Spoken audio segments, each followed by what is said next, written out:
"You don't belong here, old man. You're not on the list." The young officer's voice cut through the solemn silence like a blade. The old veteran, dressed in his faded uniform, his chest heavy with rusted medals, stood frozen at the entrance of the military cemetery. In his trembling hand, he held two white carnations, one for his fallen comrade and one for the memory he never let die. The soldiers lining the field barely glanced his way.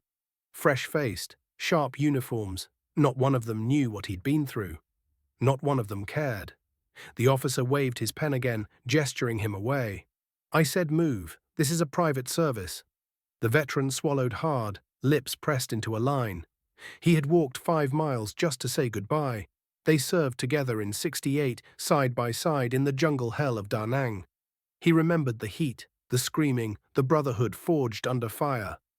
And now, after all these years, the man who once saved his life was being laid to rest, and he wasn't even allowed in. He turned slowly, ashamed.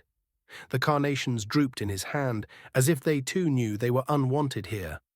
But just as he took his first step away, a voice rang out, deep, commanding, unmistakable. "Sergeant David McAllister, is that you?" Every head turned. The officer with the clipboard froze, and from the center of the formation, a man in full decorated uniform began walking toward the gate. The golden bars clinked softly as the general, yes, a 4-star general, pushed them open. "Sir, you shouldn't," the officer began. "Stand down, Lieutenant." The general's eyes never left the old man. "This man carried my bleeding body across a rice field while bullets rained like thunder. He is not only welcome here, he is family." Gasps rippled through the crowd. The lieutenant's clipboard slipped from his hand. The soldiers, once rigid, now watched with wide eyes as the general embraced the old veteran like a brother returning from war. And the old man? He didn't say a word. Tears filled his eyes, but he held them back. His spine straightened, as if the weight of all those forgotten years had been lifted in an instant. The general took the carnations from his hand. "Let me help you lay these, Sergeant."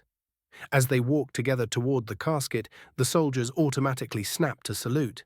No one told them to. No one had to.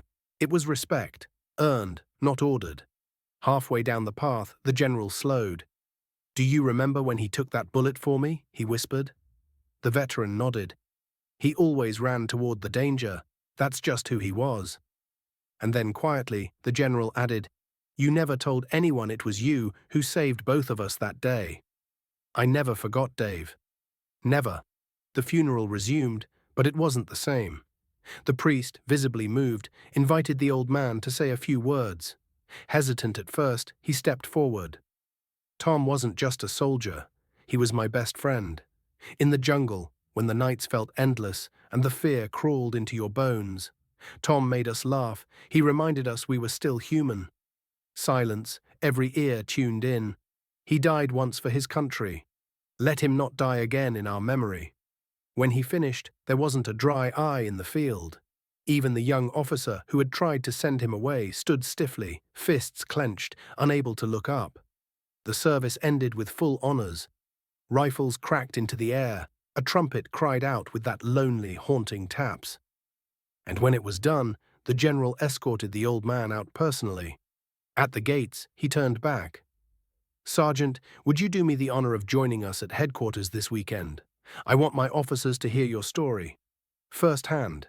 The old man's voice cracked as he said, "Only if they're ready for a few bad jokes and a lot of truth." The general laughed, a real belly-deep laugh. "That's exactly what we need."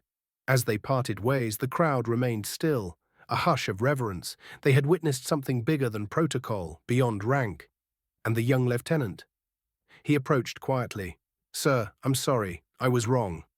The veteran didn't scold, didn't shame, just patted his shoulder and said, "You weren't wrong, son. You just didn't know. Now you do. Sometimes heroes wear medals. Sometimes they carry scars. And sometimes they return quietly, hoping only to say goodbye. But when honor steps forward, the forgotten are remembered. Before we end this story, let us know in the comment, where are you watching from? If this story touched you, subscribe to the channel and hit that like button and drop a karma in the comments below.